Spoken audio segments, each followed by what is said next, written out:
It sounds to me like you've experimented with a few different techniques, but when your time is running out, you change your approach. So your approach will vary based on the amount of time remaining and how much time pressure you're feeling. Is that correct? When actually, yes, yeah.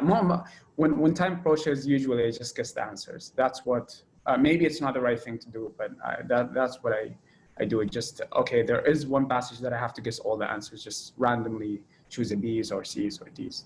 Yeah. Well, you should certainly guess if you're out of time. There's no guessing penalty, so it's definitely worthwhile. But what I'm thinking more about is that your initial technique may take you longer than the time that you have, such that you're forced to adjust your technique in order to speed through the remaining passages. Yeah. I see your point. I'm not sure how I can do that. I mean, like, how can I adjust the technique in order to go through all the passages? Maybe if I keep practicing or try with that. But so far, I have experimented with these three techniques, and I see, even with the last one, without taking any notes, I usually take 4.5 minutes per passage, and that's considerably a lot of time. Most students take 3 minutes to finish a passage, and once you go beyond 3 minutes, that's your risk of missing a lot of questions goes much higher. Yeah, that's fair. And that's pretty much what I say as well. I say 2.5 to 3 minutes on the initial read, ideally. If you spend 4.5 minutes on your read, then you're getting well less than a minute per question. But my question for you is, when you take no notes, what does it feel like, and what's your overall accuracy like on the passage as a whole? Yeah, it depends. So some of the passages, especially science ones and economics, and the ones that I'm really familiar with, I do really well at. Because I'm not sure why. Maybe I understand that it's in the LSAT that the content of the passage does not really matter, but I feel like it really matters, because if I'm familiar with the passage, I can just like comes naturally when I read it. While the one with the law ones, usually I struggle with a lot, and that's kind of contradiction. Like, I'm going for law school, but that's the one that's really hard, honestly.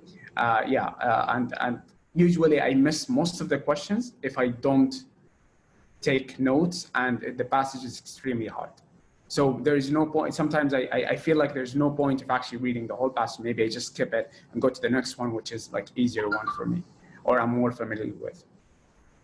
Let me ask you this, Faisal. What would it take to get you to a point where you could apply the same technique consistently on all passages and not run out of time?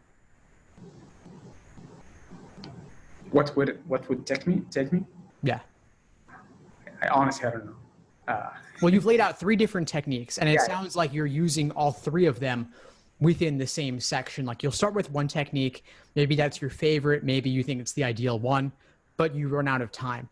Then you switch to the next technique as as things heat up for you, as the stress builds. Then you're running out of time yet again, so now you go down to the minimal technique of no note taking at all.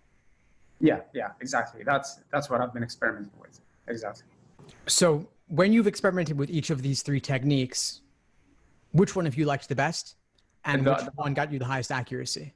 The last one, I think. The last one. But probably there is a bias, because I have tried the last one when I have already practiced a lot of reading comprehension. So maybe actually my speed has increased over time, or maybe I'm just getting used to these LSAT kind of passages. So that's the kind of bias. Is it the best technique? I'm not sure, but I can see an improvement. I can see that I started actually, like, my score is really bad in reading comprehension. I started with about 7 questions, right, or 80 questions.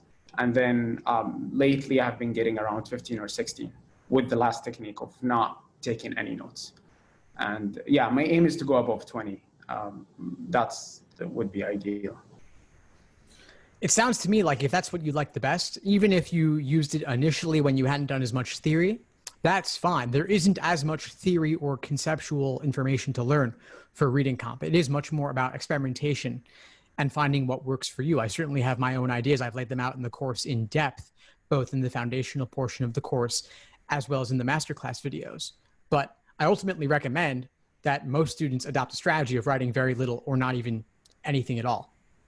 So my suggestion for you would be to try out several more sections in that way, applying a little bit more pressure each time to cut down your timing, so that rather than 4.5 minutes on the initial read, you could go down to 4 to 3.5 to 3 and see if you can keep it at 3.